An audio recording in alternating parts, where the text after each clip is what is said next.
Hello young minds, welcome back to triple T academy.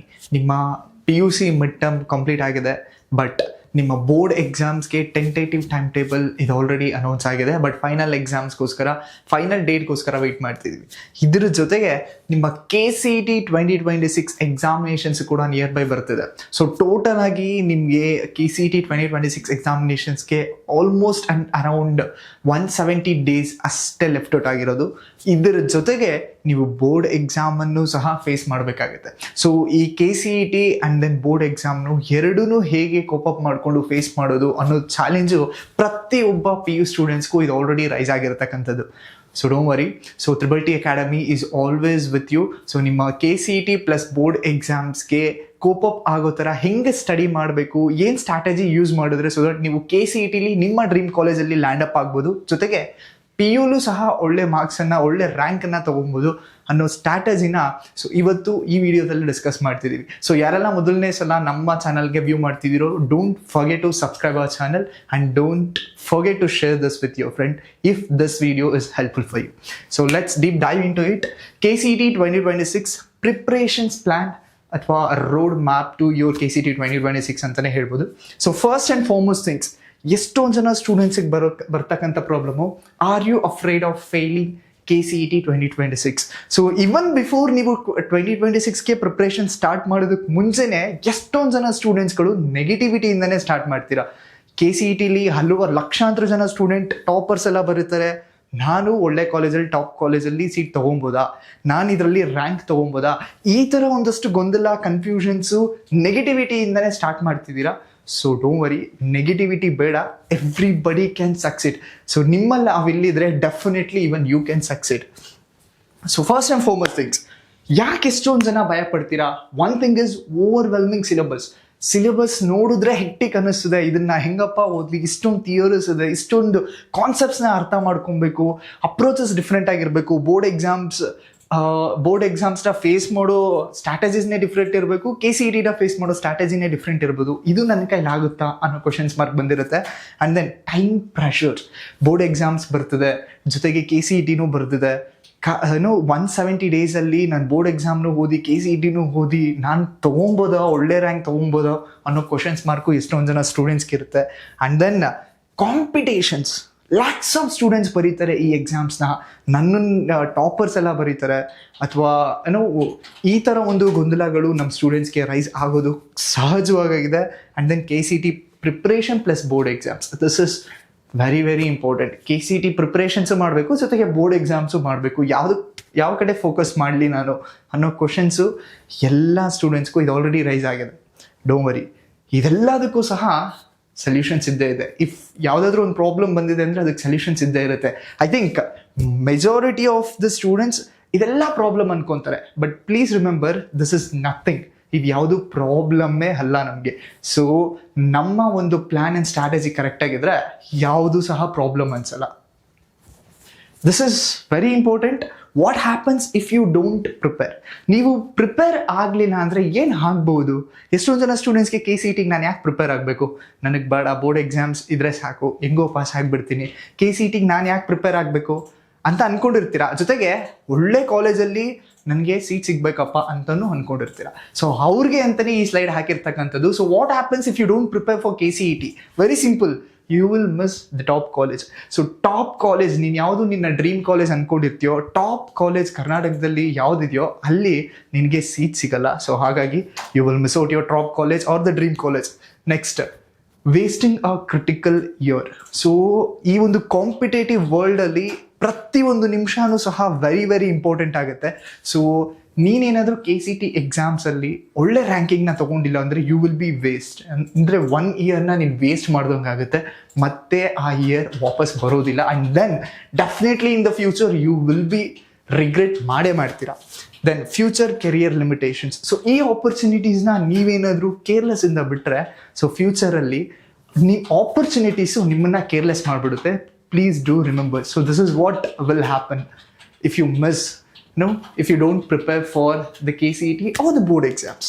And then don't worry, What if you had a clear strategy that works? Strategies are very very very important. So ಯಾರು strategy ಪಕ್ಕ plan ಇಟ್ಕೊಂಡು ಮುಂದೆ ಹೋಗ್ತಾರೋ 100% work ಆಗಲಿಲ್ಲ ಅಂದ್ರೂ at least 19% approaches ಇದ್ದೇ ಇರುತ್ತೆ. So ಆ ಅಪ್ರೋಚಸ್ನ ನೀವು ಮಾಡಿದ್ರೆ definitely even you will score. A difference between a success and a struggle is disciplined and proven plan. Everybody knows. So if you take ಯಾರೇ ಆಗಿರಲಿ, ಸೊ ಯಾರೆಲ್ಲ ಜೀವನದಲ್ಲಿ ಏನಾದರೂ ಸಾಧನೆ ಮಾಡಿದ್ದಾರೆ ಅವ್ರನ್ನ ನೀವು ತಗೊಂಡ್ರೆ, take anybody for that matter, either it's a businessman or the academician, whoever it is, so they are disciplined. So that's why they are successful. So if you want to be successful, you have to adopt this discipline, then only you can successful. Otherwise you can't. Either it's exam ಆಗಿರ್ಬೋದು, or it's your dream, or it's your career, ಯಾವುದೇ ಆಗಿರ್ಬೋದು, discipline is key to success. The next thing is strategy. What are the strategies that you can use so that you can ace KCET 2026? Very simple strategies, but many of you will fail to adopt this. So first one, syllabus and weightage. You should know KCET ಗೆ ಎಷ್ಟು ಸಬ್ಜೆಕ್ಟ್ಸ್ಗಳಿದೆ, ಯಾವ್ಯಾವ syllabus ಇದೆ, concepts ಯಾವ್ಯಾವ್ದಿದೆ, ನಾನು ಯಾವ concepts ಮೇಲೆ focus ಮಾಡಬೇಕು. So physics, chemistry, mathematics major, and then biology ಯಾಕೆ add up ಮಾಡಿದೆ ಅಂದರೆ ಕೆಲವರು ಅಲೈಡ್ ಸೈನ್ಸಸ್ಗೆ ಹೋಗೋರು ಬಯಾಲಜಿ ತೊಗೊತಾರೆ. ನಿಮ್ಮ ಬೋರ್ಡ್ ಎಕ್ಸಾಮಲ್ಲಿ ಬಯಾಲಜಿ ಇರೋದ್ರಿಂದ I have added this biology. So ಈ ಕಾನ್ಸೆಪ್ಟ್ಸ್ ಮೇಲೆ ನಿಮಗೆ ಯಾವ ಕಾನ್ಸೆಪ್ಟ್ಸ್, ಯಾವ ಸಬ್ಜೆಕ್ಟಲ್ಲಿ ವೀಕ್ ಇದ್ದೀರಾ, ಯಾವ ಸಬ್ಜೆಕ್ಟಲ್ಲಿ ಸ್ಟ್ರಾಂಗ್ ಇದ್ದೀರಾ, ನೀವೇ ಐಡೆಂಟಿಫೈ ಮಾಡಬೇಕು. ಬಿಕಾಸ್ ಬೇರೆ ಯಾರೂ ಸಹ ಅದನ್ನು ಐಡೆಂಟಿಫೈ ಮಾಡಿ ನಿಮಗೆ ಹೇಳೋದಕ್ಕೆ ಆಗೋದಿಲ್ಲ. ಸೊ ಇದರಲ್ಲಿ ನೀವು ಯಾವ ಸಬ್ಜೆಕ್ಟಲ್ಲಿ ಸ್ಟ್ರಾಂಗ್ ಇದ್ದೀರಾ ಅಂತ ಐಡೆಂಟಿಫೈ ಮಾಡಬೇಕಾಗುತ್ತೆ. ಆ್ಯಂಡ್ ದೆನ್ ಆ ಸಬ್ಜೆಕ್ಟಲ್ಲಿ KCET ಸಿಲೆಬಸ್ನ ಮ್ಯಾಚ್ ಮಾಡಬೇಕಾಗುತ್ತೆ, ಆ್ಯಂಡ್ ದೆನ್ ಬೋರ್ಡ್ ಸಿಲೆಬಸ್ನ ಮ್ಯಾಚ್ ಮಾಡಬೇಕಾಗುತ್ತೆ. ನಿಮ್ಗೆ ಆಲ್ರೆಡಿ ಗೊತ್ತು KCET ಸಿಲೆಬಸ್ ನಿಮ್ಮ +1 and then +2 first PU second PU ಸಿಲೆಬಸ್ಸೇ KCET ಸಿಲೆಬಸ್ಸಲ್ಲಿ ಕೊಟ್ಟಿರ್ತಾರೆ. ಸೊ ಅದರಲ್ಲಿ ಟಾಪಿಕ್ ವೈಸ್ನ ನೋಡಿ ನೀವು ಯಾವುದ್ರಲ್ಲಿ ತುಂಬ ಸ್ಟ್ರಾಂಗ್ ಇದ್ದೀರಾ, ಯಾವುದ್ರಲ್ಲಿ ತುಂಬ ವೀಕ್ ಇದ್ದೀರಾ ಅಂತ ನೀವೇ ರೆಕಾಗ್ನೈಸ್ ಮಾಡಿದ್ರೆ ನಿಮ್ಮ ಮಾಸ್ಟರ್ ಪ್ಲಾನ್ನ ನೀವೇ ಮಾಡ್ಬೋದು. The next is the daily study plan. This is very very important. I think many of you ನಿಮ್ಮ ಲೆಕ್ಚರರ್ಸ್ ಆಗಿರ್ಬೋದು ಅಥವಾ ನಿಮ್ಮ ಸೀನಿಯರ್ಸ್ ಆಗಿರ್ಬೋದು ಈ ಒಂದು ಮಾತನ್ನು ಹೇಳೋದನ್ನು ಕೇಳಿಸ್ಕೊಂಡಿದ್ದೀರಾ. ಡೈಲಿ ಸ್ಟಡಿ ಪ್ಲಾನ್ ಖಂಡಿತವಾಗ್ಲೂ ಇರಲೇಬೇಕು ಅಂತ ಕ್ವೈಟ್ ಕಾಮನ್ ಅನಿಸುತ್ತೆ, but many of you will fail to adapt this. So ಈ ಒಂದು ಕಾಮನ್ ಆಗಿರೋ ಕಾನ್ಸೆಪ್ಟ್ಸ್ನ ಅಡಾಪ್ಟ್ ಮಾಡ್ಕೊಳ್ಳೋದಕ್ಕೆ ಫೇಲ್ ಆಗ್ತೀರಾ. ಹಾಗಾಗಿ KCET ನಿಮಗೆ ತುಂಬ ಕಷ್ಟ ಅನ್ನಿಸ್ಬೋದು. So if you adapt this plan, definitely you will ace the KCET 2026. The first and foremost thing is concept study. Daily 3 to 4 hours ನಿಮ್ಮ ಯಾವ ಒಂದು ಕಾನ್ಸೆಪ್ಟಲ್ಲಿ, either it's physics, chemistry, maths, ಯಾವ ಕಾನ್ಸೆಪ್ಟಲ್ಲಿ ನೀವು ತುಂಬ ವೀಕ್ ಅನ್ನಿಸ್ತಿದ್ದೀರಾ ಆ ಕಾನ್ಸೆಪ್ಟ್ ಮೇಲೆ ತುಂಬ ವರ್ಕೌಟ್ ಮಾಡಬೇಕಾಗುತ್ತೆ. 3 to 4 hours. And then problem solving. ನೀವು ಏನು ವರ್ಕೌಟ್ ಮಾಡಿದ್ದೀರಾ ಯಾವ ಕಾನ್ಸೆಪ್ಟ್ ಮೇಲೆ, ಆ ಕಾನ್ಸೆಪ್ಟ್ ಮೇಲೆ ರಿಲೇಟೆಡ್ ಕ್ವೆಶನ್ಸ್ ಇದೆಯಾ, KCET ಕೇಳಿದಾರಾ, ಪ್ರೀವಿಯಸ್ ಇಯರ್ ಕ್ವೆಶನ್ಸ್ ಕೇಳಿದಾರಾ, ಸೊ ಆ ಕ್ವೆಶನ್ಸ್ನ ಸಾಲ್ವ್ ಮಾಡಬೇಕಾಗುತ್ತೆ. It will definitely work out. And then active revisions. ಎಷ್ಟೊಂದು ದಿನ ಇವೆರಡರೂ ಸಹ ಮಾಡ್ತೀರಾ. ಸೊ ಕಾನ್ಸೆಪ್ಟ್ ಸ್ಟಡಿನೂ ಮಾಡ್ತೀರಾ, ಪ್ರಾಬ್ಲಮ್ ಸಾಲ್ವಿಂಗ್ನೂ ಮಾಡ್ತೀರಾ, but you will fail to revise. So revisions ಮಾಡೋದನ್ನು ಮರ್ತೋಗ್ಬಿಡ್ತೀರಾ. ಹಾಗಾಗಿ ಟೆಂಪ್ರರಿ ನಿಮಗೆ ನೆನಪಿರುತ್ತೆ, ಲಾಂಗ್ ಟರ್ಮಲ್ಲಿ ಮರ್ತೇ ಹೋಗ್ಬಿಟ್ಟಿರ್ತೀರ. ಸೊ ಇವತ್ತು ನೀವೇನಾದ್ರೂ ಪ್ರಾಕ್ಟೀಸ್ ಮಾಡಿದ್ರೆ ಬೈ ದ ಟೈಮ್ ನೀವು ಎಕ್ಸಾಮಿನೇಷನ್ಸಲ್ಲಿ ಕುತ್ಕೊಂಡು ಅದನ್ನು ಇಂಪ್ಲಿಮೆಂಟ್ ಮಾಡೋಕೆ ಹೋದರೆ ಮರ್ತೋಗ್ಬಿಟ್ಟಿರ್ತೀರ. ಹಾಗಾಗಿ revision is very very important. So ನೀವೇನು ಕಾನ್ಸೆಪ್ಟ್ನ ಸ್ಟಡಿ ಮಾಡಿದ್ದೀರಾ, ಫಾರ್ ಎಕ್ಸಾಂಪಲ್ ನೀವು ಬೆಳಗಿಂದ ಈವ್ನಿಂಗ್ವರೆಗೂ ಕುತ್ಕೊಂಡು ಓದಿದ್ರೆ, ಸೊ ಒನ್ಸ್ ನೀವು ಮಲ್ಗೋಕ್ಕಿಂತ ಮುಂಚೆ ಅದನ್ನು ರಿವೈಸ್ ಮಾಡಿದ್ರೆ ಡೆಫಿನೆಟ್ಲಿ ಅದು ನಿಮ್ಮ ತಲೆಯಲ್ಲಿ ಇದ್ದೇ ಇರುತ್ತೆ. ಹಾಗೆ daily revisions, weekly revisions or monthly revisions according to your comfort ನೀವು ರಿವಿಷನ್ಸ್ನ ಕಂಪಲ್ಸರಿಯಾಗಿ ಮಾಡಲೇಬೇಕಾಗುತ್ತೆ. ಆ್ಯಂಡ್ ದೆನ್ ಎಲ್ಲದಕ್ಕೂ important breaks and sleeps. So ಇದು ಎಷ್ಟೊಂದು ಜನ ಸ್ಟೂಡೆಂಟ್ಸ್ಗೆ ಫೇವ್ರೇಟು ಆಗಿರುತ್ತೆ. ಹಾಗಂತ ಹೇಳಿ ಬ್ರೇಕೇ ಜಾಸ್ತಿ ತೊಗೊಬಾರ್ದು, ಸ್ಲೀಪೇ ಜಾಸ್ತಿ ತೊಗೊಬಾರ್ದು. ಫಾರ್ ಎಕ್ಸಾಂಪಲ್ 30 minutes ಸ್ಟಡಿ ಮಾಡಿದ್ರೆ 5 to 10 minutes ಬ್ರೇಕ್ ತೊಗೊಬೇಕಾಗುತ್ತೆ. 5 minutes is enough. 5 minutes break and then again 30 minutes study, 5 minutes break, 30 minutes study, 5 minutes break. So ಹೀಗೆ ತೊಗೊಂಡ್ರೆ ಓವರ್ ಆಲ್ 1.5 hour 15 minutes ಬ್ರೇಕ್ಸ್ನ ನೀವು ತೊಗೊಬೋದು. ಸೊ ದಟ್ ಒನ್ಸ್ ನೀವು ಬ್ರೇಕ್ನ ತೊಗೊಂಡ್ರೆ, systematic ಅಪ್ರೋಚ್ನ ಕೊಟ್ಟರೆ, ಸೊ ನಿಮ್ಮ ಮೈಂಡು ಸಹ ಕ್ಲಿಯರ್ ಆಗುತ್ತೆ. ಆ್ಯಂಡ್ ದೆನ್ ಮೈಂಡ್ಗೆ ಮತ್ತೆ ಎನರ್ಜಿ ಬೂಸ್ಟ್ ಆಗುತ್ತೆ. So that 30 minutes without distractions ನೀವು ಓದ್ಬೋದು. ಆ ಓದಿರೋದನ್ನು ಸಹ ತಲೆಯಲ್ಲಿರುತ್ತೆ. ಸೊ ಹಾಗಾಗಿ breaks and sleeps are very important. ಎಷ್ಟೊಂದು ಜನ ಸ್ಟೂಡೆಂಟ್ಸು ಮಾಡೋ ಮಿಸ್ಟೇಕ್ ಇಲ್ಲೇ. So during the examinations entrance exam ಆಗಿರ್ಬೋದು ಅಥವಾ ಬೋರ್ಡ್ ಎಕ್ಸಾಮ್ ಆಗಿರ್ಬೋದು, ಎಕ್ಸಾಮ್ ಟೈಮಲ್ಲಿ ನಿದ್ದೆನೇ ಹಾಳು ಮಾಡ್ಕೊಂಡ್ಬಿಡ್ತಾರೆ. ನೈಟ್ 2 ಗಂಟೆ 3 ಗಂಟೆವರೆಗೂ ಓದ್ತಾರೆ, ಮತ್ತೆ 6 ಗಂಟೆಗೆ ಮತ್ತೆ ಎದ್ದು ಓದ್ತಾರೆ. ಸೊ ಹಾಗಾಗಿ ಅವರು ಸ್ಟ್ರೆಸ್ನ ಬ್ಯಾಲೆನ್ಸ್ ಮಾಡೋದಕ್ಕೆ ಬರೋಲ್ಲ. So sleeps and breaks are very very very important. ಜೊತೆಗೆ ನಿಮ್ಮ ಹೆಲ್ತ್ ಸಹ ಇಂಪಾರ್ಟೆಂಟ್. ಸೊ ನಿಮ್ಮ ಒಂದ್ಸಲ ಹೆಲ್ತ್ ಕೈ ಕೊಟ್ಟರೆ ನೀವು ಏನೇ ಅಪ್ರೋಚಸ್ ಮಾಡಿ ಓದಿದ್ರೂ ಸಹ ನೀವು ಅದನ್ನು ಇಂಪ್ಲಿಮೆಂಟ್ ಮಾಡೋದಕ್ಕೆ ಫೇಲ್ ಆಗ್ತೀರಾ. So this is common plan, but this is effective plan. Every one will fail to use, but make sure you will adapt this and then you can get a better rank. The next is strategy focus 3, that is smart practice and revision. So smart practice and revisions, this is also common, but most of you will ignore this. Mock test. So master your mock test. So mock test in a next ನಿಮ್ಮ KCT exam ಮುಗಿಯೋವರೆಗೂ mock test, previous year question papers, ನಿಮ್ಮ study analysis will be your best friends ಆಗಿಬಿಡುತ್ತೆ ಅಂತ ಅಂದ್ಕೊಂಡಿದ್ದೀನಿ. So mock test attend ಮಾಡೋದ್ರಿಂದ ಯಾವ ಥರ questions ಫಾರ್ಮ್ಯಾಟ್ನ ಕೇಳ್ತಾರೆ, KCTಲಿ ಯಾವ ಥರ ಕ್ವೆಶನ್ಸ್ ಬರುತ್ತೆ ಗೊತ್ತಾಗುತ್ತೆ. ಜೊತೆಗೆ ಅದನ್ನು ನೀವು ಹೇಗೆ ಅಪ್ರೋಚ್ ಮಾಡಬೇಕು, ವಿತಿನ್ ಟೈಮ್ ಲಿಮಿಟಲ್ಲಿ ಹೆಂಗೆ ಅಪ್ರೋಚ್ ಮಾಡಬೇಕು ಅನ್ನೋದನ್ನ ಮಾಸ್ಟರ್ಸ್ ಆಗ್ತಾ ಮಾಡ್ತೀರಾ.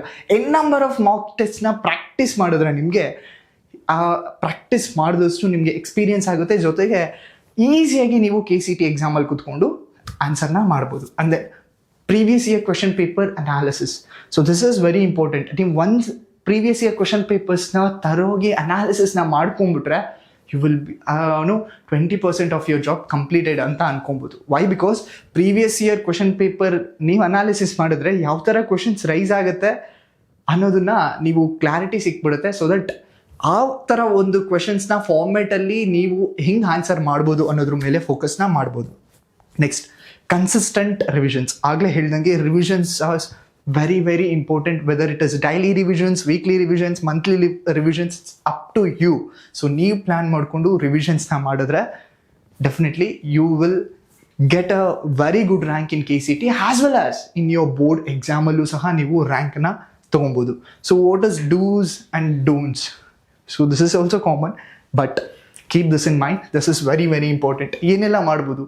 ಸೊ ಎಷ್ಟೊಂದು ಜನ KCT ಪ್ರಿಪ್ರೇಷನ್ಸು, ಬೋರ್ಡ್ ಪ್ರಿಪ್ರೇಷನ್ಸಲ್ಲಿ integrated boards and CET focus on NCERT ಅಥವಾ ನಿಮ್ಮ PU ಟೆಕ್ಸ್ಟ್ ಬುಕ್ನ ಫೋಕಸ್ ಮಾಡಿ. KCTಗೆ ಫೋಕಸ್ ಮಾಡಬೇಕಾದ್ರೆ ಎಷ್ಟೊಂದು ಜನ ನಿಮ್ಮ 11th ಸ್ಟ್ಯಾಂಡರ್ಡ್ನ ಬಿಟ್ಟೇ ಬಿಡ್ತೀರಾ. So remember, almost 40% syllabus 11th ಸ್ಟ್ಯಾಂಡರ್ಡಿಂದ ತೊಗೊತಾರೆ. ಸೊ ಹಾಗಾಗಿ even your +1 first PUC NCERT books also very important. Focus on that also. Next, track your progress. ಓದ್ತೀರಾ, ಎಲ್ಲನೂ ಮಾಡ್ತೀರಾ, ಬಟ್ ಎಲ್ಲಿ ನೀವು ಲ್ಯಾಕ್ ಬ್ಯಾಕ್ ಹಾಕ್ತಿದ್ದೀರಾ ಅಂತ ಪ್ರಾಬ್ಲಮ್ನ ಐಡೆಂಟಿಫಿಕೇಶನ್ಸ್ ಮಾಡೋದ್ರಲ್ಲಿ you will fail. So track that progress. So ಈ ವೀಕಲ್ಲಿ ನನ್ನ ಪ್ರೋಗ್ರೆಸ್ ಅಥವಾ ನನ್ನ ಲೆವೆಲ್ ಇಲ್ಲಿದೆ, ಸೊ ನೆಕ್ಸ್ಟ್ ವೀಕು ಏನು ಇಂಪ್ರೂವ್ ಆಗಿದ್ದೀವಿ, ಸೊ ಈ ಪ್ರೋಗ್ರೆಸ್ಸನ್ನು ನೀವು ಟ್ರ್ಯಾಕ್ ಮಾಡಬೇಕಾಗತ್ತೆ. ದೆನ್ ಓನ್ಲಿ ಆ ಪ್ರೋಗ್ರೆಸ್ ಆಗೋದಕ್ಕೆ ನೀವು ಏನು ಮಾಡಬೇಕು ಅದನ್ನು ವರ್ಕ್ ಮಾಡ್ಬೋದು. Next, prioritise sleep. Again, breaks and sleeps are very important. So ಅದನ್ನು ಸಿಸ್ಟಮ್ಯಾಟಿಕ್ ಆಗಿ ತೊಗೊಳ್ತಾ ಹೋಗಿ. ನೆಕ್ಸ್ಟ್, ಏನೇನೆಲ್ಲ ಮಾಡಬಾರ್ದು? ಡೋಂಟ್ ಇಗ್ನೋರ್ ಕ್ಲಾಸ್ 11, ಆಗಲೇ ಹೇಳ್ದಂಗೆ. And then avoid last minute cramming. ಅಂದರೆ ಲಾಸ್ಟ್ ಮಿನಿಟ್ ಪ್ರಿಪ್ರೇಷನ್ಸ್ ಹರಿಬರಿಲಿ ಏನು ಮಾಡ್ತಿರಲ್ಲ. ಸೊ ಬೋರ್ಡ್ ಎಕ್ಸಾಮ್ ನಾಳೆ ಇದ್ದರೆ ಇವತ್ತು ಕುತ್ಕೊಂಡು ಓದೋದು, ನೈಟೆಲ್ಲ ಕುತ್ಕೊಂಡು ಓದೋದು. KCT ಎಕ್ಸಾಮ್ ನಾಳೆ ಇದ್ದರೆ ನೈಟೆಲ್ಲ ಕುತ್ಕೊಂಡು ಓದೋದು. So avoid that. ಬಿಕಾಸ್ ನೈಟೆಲ್ಲ ಕುತ್ಕೊಂಡು ಓದಿದ್ರು ನಿಮಗೆ ಓದಿದ್ದೀನಿ ಅಂತ ಅಂದ್ಕೊಂಡಿರ್ಬೋದು, ಬಟ್ ಯಾವುದನ್ನು ಸಹ ನಿಮ್ಮ ಮೈಂಡಲ್ಲಿ ಲಾಂಗ್ ಪೀರಿಯಡಲ್ಲಿ ಸ್ಟೋರ್ ಆಗೋದಿಲ್ಲ. ಸೊ ಹಾಗಾಗಿ ನಿಮ್ಮ ಬಾಡಿಗೆ, ನಿಮ್ಮ ಮೈಂಡ್ಗೆ ನೀವು ಪ್ರೆಷರ್ ಕೊಟ್ಟಾಗಿರುತ್ತೆ, ಪ್ರಿಪೇರ್ ಆಗಿರೋ ಥರ ಇರೋದಿಲ್ಲ. ಸೊ ಹಾಗಾಗಿ ಲಾಸ್ಟ್ ಮಿನಿಟ್ ಪ್ರಿಪ್ರೇಷನ್ಸ್ನ ಆದಷ್ಟು ಅವಾಯ್ಡ್ ಮಾಡಿ. And then over rely on coachings. So coaching ಹೋಗ್ತಿದ್ದೀರಾ, that is well and good. Mentorship ಸಿಗ್ತಿದ್ರೆ that is well and good, but over dependent ಆಗೋಗ್ಬೇಡಿ. ಸೊ ಸೆಲ್ಫ್ ಇಂಡಿಪೆಂಡೆಂಟ್ ಆಗಿ ನೀವು ಸಹ ಸೆಲ್ಫ್ ಆಗಿ ವರ್ಕ್ ಮಾಡಿ. ಬಿಕಾಸ್ ನಿಮ್ಮ ಕೋಚಿಂಗಲ್ಲಿ ಏನೇ ಮೆಂಟರ್ ಮಾಡಿದ್ರು ನಿಮ್ಮ ಒಂದು ಎಫರ್ಟ್ಸ್ ಇಲ್ಲ ಅಂದರೆ ಡೆಫಿನೆಟ್ಲಿ ಅದು ವರ್ಕ್ ಆಗಲ್ಲ. ಸೊ ಹಾಗಾಗಿ don't over rely on coaching only. Self independent is very very important. Then start today, secure your future tomorrow. So believe, plan and achieve. So if you believe in yourself, definitely you can do anything and everything in this world. So the best way to predict the future is to create it. So ಎಷ್ಟೊಂದು ಜನ ಭಯದಿಂದನೇ start ಮಾಡಿರ್ತೀರಾ. I hope ಇವಾಗ ಆ ಭಯ ಎಲ್ಲ ಕಮ್ಮಿ ಆಗಿದೆ ಅಂತ ಅಂದ್ಕೊಂಡಿದ್ದೀನಿ. ಸೊ ನಿಮ್ಮ ಫ್ಯೂಚರ್ನ ನೀವು ಅನ್ಕೊಂಡಿರೋ ಥರನೇ ಇರಬೇಕು ಅಂದರೆ ಇಟ್ಸ್ ವೆರಿ ಸಿಂಪಲ್. ನೀವು ಅನ್ಕೊಂಡಿರೋ ಫ್ಯೂಚರ್ಗೆ ರೂಟನ್ನು ನೀವೇ ಕ್ರಿಯೇಟ್ ಮಾಡ್ಕೊಬೇಕಾಗುತ್ತೆ.